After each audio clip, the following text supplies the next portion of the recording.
Barnabas preach. Saul, who had changed his name to Paul, and Barnabas had become good friends.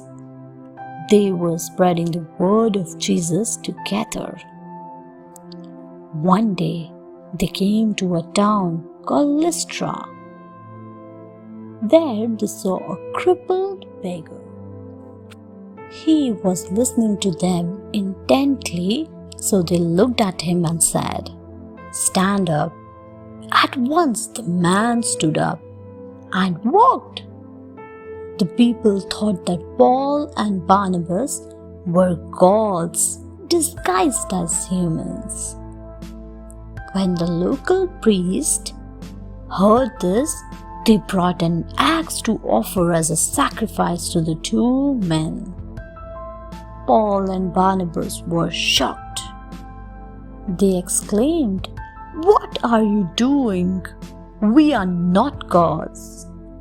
We are humans like you.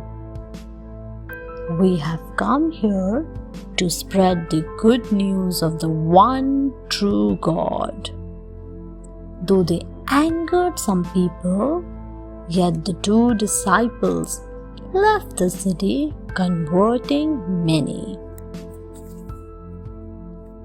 Mark's contribution. Barnabas and Paul were on their first journey, but Mark went only as far as Pamphylia and then returned to Jerusalem. Paul did not like this. So, when Barnabas wanted to take Mark for another journey, Paul said no. He did not wish to take a deserter with him, as Mark had deserted them on their first journey. Therefore, Paul went to Syria with another disciple named Silas. Barnabas took Mark with him to Cyprus, but Mark made up for his early failures by working very sincerely alongside Paul, who praised Mark in his letters. Mark helped Peter as well. Peter was like a father to Mark. It was Mark who first wrote the gospel about Jesus for the later generations to read. Hence, all throughout his life, Mark remained a helper, but a valued one. The conversion.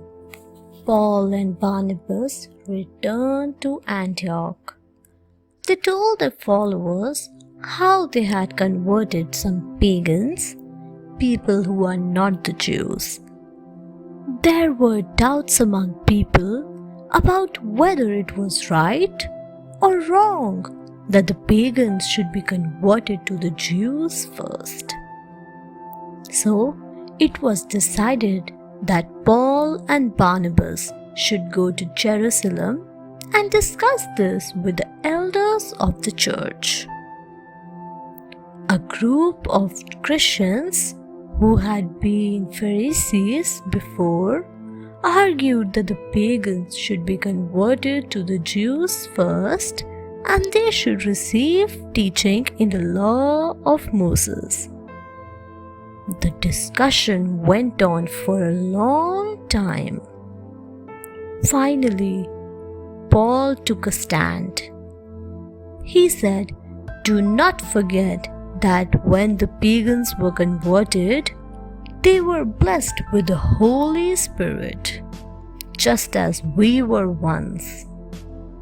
By doing this, God made no distinction between the pagans and us.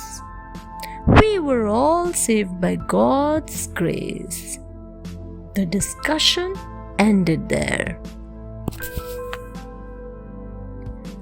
Paul in Lystra. Paul met a young follower named Timothy in Lystra. Paul immediately liked him.